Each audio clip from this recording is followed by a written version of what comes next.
Hello, my name's Rosalie Menon and I'm a member of MERU, Macintosh Environmental Architecture Research Unit. Today I'm going to talk about an energy feasibility project for Cube Housing Association in Glasgow. Following on from Colin Porteous' presentation of the East Hall retrofit project, I'm going to talk about a more recent housing feasibility study which MERU undertook for Cube Housing Association for the Wynford housing estate in Glasgow. The context for upgrading Glasgow's social housing stock has shifted substantially since the early and mid-1990s when East Hall was conceived. 15 years on, we have embraced an era of governmental energy targets. There's now a wide governmental and scientific consensus on the need to shift to a low-carbon economy. The Climate Change Act 2008 required that by 2050 the UK's annual carbon dioxide emissions should be reduced by 80% compared to 1990 levels. Home energy use is responsible for over a quarter of UK CO2 emissions, which contribute to climate change. We must therefore aim to reduce CO2 emissions from all dwellings by an average of 80% to help meet the UK's long-term goal.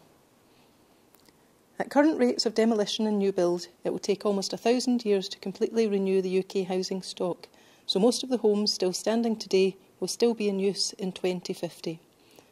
The challenge is to refurbish the homes of the past as homes for the future. How do homeowners, tenants and housing associations decide what needs to be done and how it should be achieved? What are the costs, the paybacks and the technical constraints? So it's a big challenge for housing associations, and given the wide variety in building types in Scotland's social housing stock, there is certainly no one-size-fits-all approach to existing homes. And as I'll outline in this particular project, energy solutions are a balance of possibilities. In their initial brief to us, Cube made it clear that solutions must be economically pragmatic and capable of phased implementation. For example, their initial cost analysis had ruled out overcladding all the high-rises. However, a minimum requirement was that all housing was to be brought up to the Scottish Housing Quality Standard. This means achieving a minimum SAP rating of 60, or 50 with a full central heating system and appropriate insulation. Cube Housing Association also expressed interest in a CHP system as a solution to this option was also explored in detail. MERU was approached by Cube to undertake an energy feasibility study on the upgrade of their existing housing stock in the Wynford estate in Maryhill. The estate has a variety of building typologies, from 4-storey maisonettes to a 26-storey tower block. The estate was constructed in the 1960s and earned a Saltire Award in 1968. Whilst our study included both high-rise and maisonette typologies, I'm going to discuss 3 different high-rise scenarios in this presentation.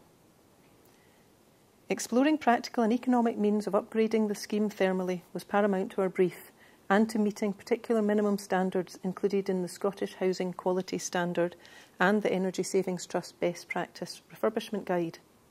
Where practical, our proposals also moved towards the German Passive House compliance. A sample of each of the house types was surveyed in 2 stages. Initially, a building fabric study was undertaken from a selection of void properties, which could be accessed for the purposes of a visual inspection.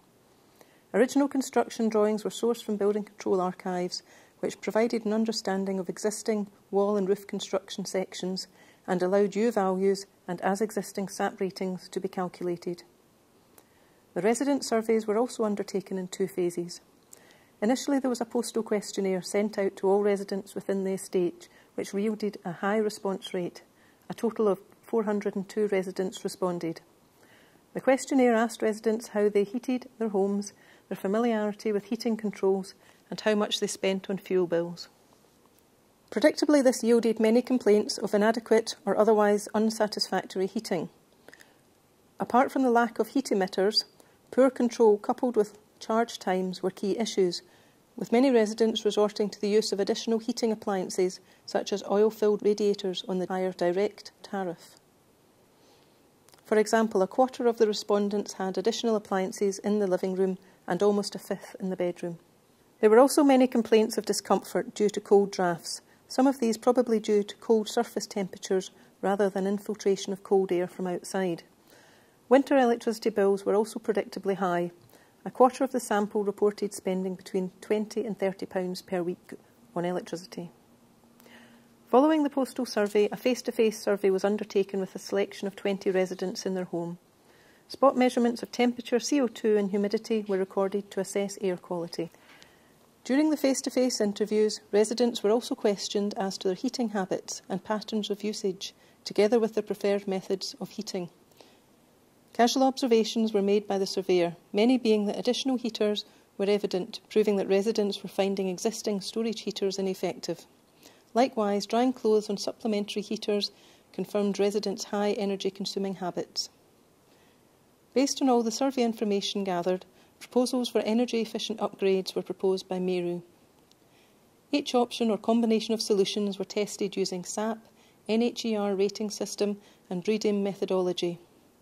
Proposals for each housing type were reviewed and discussed with Cube Housing Association and their QS regarding economic feasibility and proposed phasing structure. Today I shall discuss 3 house types forming part of the study, all high-rise, each of which I will discuss the existing conditions and proposed energy upgrade scenarios. Similar to the other tower blocks in the estate, house type 1 was built in 1960s as a concrete panel system. This is the highest in the estate at 26 stories, and there are 4 such examples of these in the estate. As external cladding was not an option to be pursued by Cube, Meru proposed these towers to be internally insulated with balconies glazed as buffer spaces. No new glazing was proposed as the existing UPVC double-glazed units had recently been replaced. It was proposed that the existing roof could be converted to an upside-down warm deck or sedum roof in order to reduce the U value to 0.2. These upgrades would reduce the thermal load for space heating together with domestic hot water to the point that it's likely to provide reasonable load matching relative to a CHP system. This means replacing the 2 electric storage heaters in each flat with a wet heating system. On the basis that hot water can be distributed vertically in the ducts lining the bathrooms, horizontal and vertical pathways for radiators appear relatively simple. The provision for CHP will inevitably be a major commitment, but it's reflected powerfully in the predicted SAP and NHER ratings. The new SAP value would be 76, up from 35. With the proposed upgrades and CHP system, a typical apartment flat estimated space heating load would be 3,300 kilowatt hours, 58% less than existing. House type 2 is the 15-storey towers, again built in the 1960s and concrete frame construction. Meru proposed towers to be cavity insulated and windows replaced to a 2007 norm of 1.8 U value.